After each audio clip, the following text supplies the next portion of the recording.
Market లో invest చేసి మీ డబ్బులు డబుల్ చేసుకోవాలనుకుంటున్నారా? సుందరరామిరెడ్డి గారి లైవ్ సెమినార్ కి అటెండ్ అవ్వండి. Hi viewers, India's largest digital media network Suman టీవీకి స్వాగతం. ప్రస్తుతం మనతో ఉన్నారండి ఒక సైకాలజిస్ట్ శ్రావ్య గారు అని, వైజాగ్ నుంచి. నేను తనది ఇన్స్టాలో రీల్స్ చూశానండి, చాలా చక్కగా చెప్తారనమాట. సో నాకు అప్పుడు అనిపించింది బోల్డ్ అనే టాపిక్స్ శ్రావ్య గారితో చెయ్యొచ్చు అని చెప్పి నేను ఇన్స్టాలో పాపం మెసేజ్ చేసిన వెంటనే రిప్లై ఇచ్చారు. సో అలా అలా కాంటాక్ట్లోకి వచ్చేసారు. ఈ రోజు మన ముందుకు వచ్చారు. బోల్డ్ అనే టాపిక్స్ మనం సైకలాజికల్ పరంగా శ్రావ్య గారిని అడిగి తెలుసుకుందాం.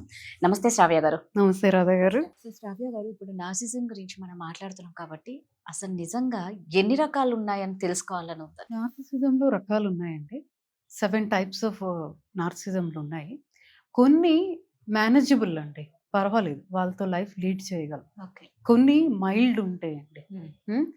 ఇబ్బంది ఉన్నా, కొంత డ్యామేజ్ కూడా ఉన్నా, అది కూడా కౌన్సిలింగ్తో కానీ థెరపీతో కానీ వాళ్ళతో వాళ్ళని ఎంత అలౌ చేయాలి, వాళ్ళతో ఎంత షేర్ చేయాలి, అది కూడా ఓకేనండి. కొన్ని ఉంటాయండి వెరీ డేంజరస్ అండి. సో ఇప్పుడు అవి మాట్లాడుతాం. ఖచ్చితంగా డేంజరస్ ఉన్నవే మనం డిస్కషన్ చేద్దాం. 7 టైప్స్ అని చెప్పాను కదండి. ఒకటి గ్రాండియోస్ నార్సిసిజం అండి. వీళ్ళతో ఎలా ఉంటుంది అంటే, నేను ఇందాకలో కూడా ఈ పదం వాడాను, my way is highway. Yes. నేను చెప్పాను కాబట్టి ఇది అయిపోవాలి. వెరీ యారగెంట్ అండి, చాలా యారగెంట్ ఉంటారు.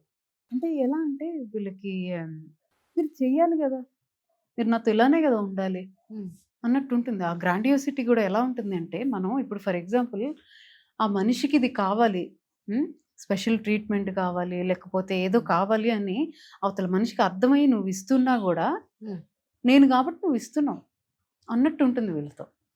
నువ్వు నాకు ఇవ్వాల్సిందే, దిస్ ఈజ్ మీ, నేను నాతో మీరు ఎలానే ఉండాలి అన్నట్టు ఉంటుంది గ్రాండియోసిటీ. సెకండ్ అండి కోవర్ట్ నార్సిసిస్ట్ అండి. వీళ్ళు అసలు బయటకు కనబడరండి, చాలా సైలెంట్గా ఉంటారు. వీళ్ళతో ఇబ్బంది ఉంది అని ఎవరితో అని చెప్తే అసలు నమ్మరండి. వీళ్ళతో వచ్చిన బాధ అంతా కూడాను అండి ఎక్స్ట్రీమ్ జలస్ అండి. ఎక్స్ట్రీమ్ జలస్ ఉంటుంది. ఎప్పుడు కూడాను ఒక విక్టిమ్ లాగా మాట్లాడుతూ ఉంటారండి. అంటే నా చిన్నప్పుడు ఇలా అయిపోయింది, నేను ఇన్ని బాధలు పడ్డాను. ఎప్పుడు కూడాను అసలు ఒక పాజిటివిటీ ఉండదు. మీరు వెళ్ళి మాట్లాడితే నాకు ఇదైంది, నాకు ఇదైంది, ఒక విక్టిమ్ కార్డ్ లాగానే ఉంటుందండి. ఎప్పుడు ఒక విక్టిమ్ కార్డ్ ప్లే చేస్తూ ఉంటారు. ఇలాంటి నార్సిసిస్ట్ రిలేషన్షిప్లో కంట అండి, పేరెంట్స్, ఒక మదర్ కానీ ఒక ఫాదర్ కానీ ఇలాంటి నార్సిసిస్ట్ అయితే అది ఎక్కువ సఫరింగ్ అండి. రిలేషన్షిప్లో కన్నా ఇలాంటి నార్సిసిజం వల్ల పేరెంట్స్లో ఎవరో ఒకరు ఇలాంటి నార్సిసిస్ట్ అయితే అది ఎక్కువ మోర్ సఫర్ పిల్లలకి ఉంటుంది. రిలేషన్షిప్లో అంత ఇబ్బంది ఉండదండి. ఓకే. థర్డ్ అండి కమ్యూనల్ నార్సిసిస్ట్. ఇప్పుడు మీరు చూసినట్టయితే కొంతమందికి సొసైటీకి సర్వీస్ చేయాలి, పేదవాళ్ళకి ఏదైనా ఇద్దాం, ఏదైనా చేద్దాం, భోజనాలు పెట్టడం కానీ, సర్వీస్, బేసిక్గా ఎనీ సర్వీస్ కొంతమంది ఇష్టంతో చేస్తారండి. ఈ కమ్యూనల్ నార్సిసిస్ట్ ఏంటంటే జస్ట్ ఫర్ షో ఆఫ్ చేస్తారండి. నిజానికి లోపల వాళ్ళకి ఏం ఉండదు. జెన్యూన్గా వాళ్ళకి అది ఇస్తే మంచిగా అది ఉపయోగపడుతుంది కదా అన్నట్టు ఉండదు.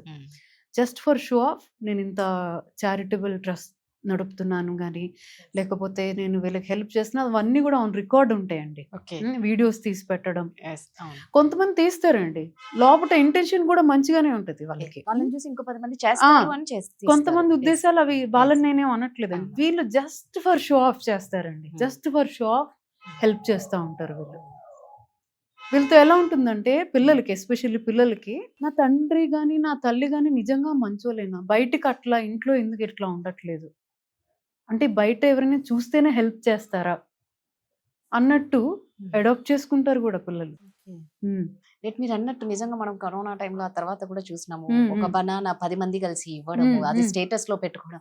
నిజంగా మీరు అన్నట్టు అవన్నీ షో అప్ కే అనిపిస్తుంది. అదే అండి, అంటే ఇప్పుడు మీరు అన్నట్టు కొంతమంది అరే మనం చేస్తే నలుగురు చేస్తారు కదా ఖచ్చితంగా అన్న ఇంటెన్షన్, అది మంచి ఇంటెన్షన్. కానీ ఇంకొంతమంది ఏంటంటే just for show off, just for camera ముందుకి అంతే.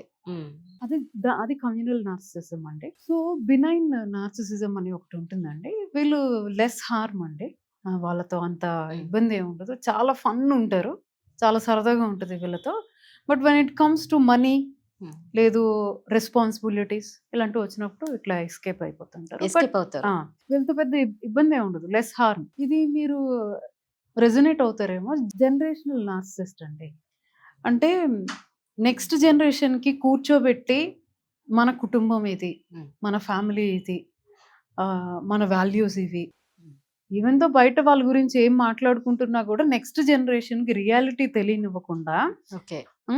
మన మన ఫ్యామిలీ ఇది, మన లెగసీ ఉంది, మనకంటూ కొన్ని వాల్యూస్ ఉన్నాయని నెక్స్ట్ జనరేషన్కి ఒక జనరేషనల్ గ్రాండియోసిటీ నేర్పిస్తారండి. ఓకే. మన ఫ్యామిలీ ఇది, మనకంటూ కొన్ని లెగసీలు ఉన్నాయి. వాళ్ళకి రియాలిటీ తెలీదు, బయట ఫ్యామిలీ గురించి ఏం మాట్లాడుకుంటున్నారో తెలియదు, కూర్చోబెట్టి మాట్లాడిస్తూ ఉంటారండి. ఎస్పెషల్లీ తాతయ్యలు చేస్తూ ఉంటారు. 7 అండి మిక్స్డ్ టైప్ అండి. కొంతమంది ఉంటారండి కోవర్ట్ నార్సిసిస్ట్ ఉంటారు, గ్రాండియోస్ నార్సిసిజం ఉంటారు. ఒక్కొక్కసారి కోవర్ట్ లాగా, ఒక్కొక్కసారి గ్రాండియోస్ నార్సిసిస్ట్ లాగా, ఒక్కొక్కసారి ఒకలా బిహేవ్ చేస్తూ ఉంటారండి. దీన్ని మిక్స్డ్ టైప్ అంటారు. సో ఫైనల్ గా చెప్పేది ఏంటంటే అండి, ఈ నార్సిసిజాలు ఎన్ని రకాలు ఉన్నా కూడా ఒక్కొక్కరితో ఒకలా ఉంటుందండి. డ్యామేజ్ ఒకటే, వీళ్ళతో డ్యామేజ్ ఒకలాగానే ఉన్నా, ఇప్పుడు ఫర్ ఎగ్జాంపుల్ ఒకరు వస్తారు, హస్బెండ్ లేకపోతే వైఫ్ గ్రాండియోస్ నార్సిసిస్ట్ అయి ఉంటారు, వాళ్ళకి ఇచ్చే కౌన్సిలింగ్ డిఫరెంట్ గా ఉంటుంది. ఓకే. కోవర్ట్ నార్సిసిస్ట్ వాళ్ళకి వచ్చే పార్ట్నర్ అయితే ఒకలాగా ఉంటుంది, ఒకవేళ పేరెంట్ కోవర్ట్ నార్సిసిస్ట్ అయితే వాళ్ళకి ఇచ్చే కౌన్సిలింగ్ డిఫరెంట్ గా ఉంటుంది. సో ఇన్ని రకాలు ఉన్న డ్యామేజ్ అయితే ఉంటుందండి. సో కౌన్సిలింగ్ వస్తే మేము అది క్లియర్ చేస్తాం ఏంటి అనేది. అంటే ఈ కౌన్సిలింగ్, ఈ ట్రీట్మెంట్ తో వీళ్ళకి సెట్ అయిపోతారు అంటారా? నార్సిసిస్టులు కూడా వస్తారండి. ఓకే. వాళ్ళకి ఎలా అంటే అండి, నేను ఇమీడియట్ గా చెప్పలేనండి నీకు అదేలేండి, మీరు నార్సిసిస్టిక్ అన్నట్టు. ట్రైట్స్ ఉన్నాయి అనేది.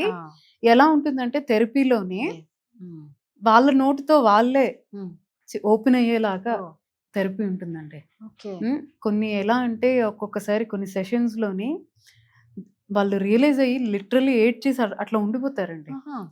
ఆ రియలైజేషన్ మూమెంట్ నాకు చాలా హ్యాపీ అనిపిస్తుంది, అంతే కదా. వాళ్ళకి చాలా హ్యాపీ అనిపిస్తుంది. ఎందుకంటే ఇన్నాళ్ళు ఆ రియలైజేషన్ లేకనే ఇంత స్ట్రగుల్ అవుతున్నారు. థెరపీలో డెఫినెట్ గా ఆ రియలైజేషన్ పాయింట్ వస్తుందండి. ఓకే. రైట్. మీరు అన్నట్టు నిజంగా రియలైజేషన్ ఎప్పుడైతే అవుతారో అప్పుడు నిజంగా యాక్సెప్ట్ చేయాలి కదా ఫస్ట్ ఆఫ్ ఆల్. యాక్సెప్ట్ చేయాలి కదా. సో నిజంగా అండి, సో నేను అంటున్నాను కదా, మీకు కూడా ఇలాంటివి ఏమన్నా ప్రాబ్లమ్స్ ఉంటే మాత్రం చెప్పుకోలేకపోతున్నాం అనుకున్న వాళ్ళు ఖచ్చితంగా శ్రావ్య గారిని కాంటాక్ట్ అవ్వండి. థ్యాంక్ యూ అండి. థ్యాంక్ యూ అండి.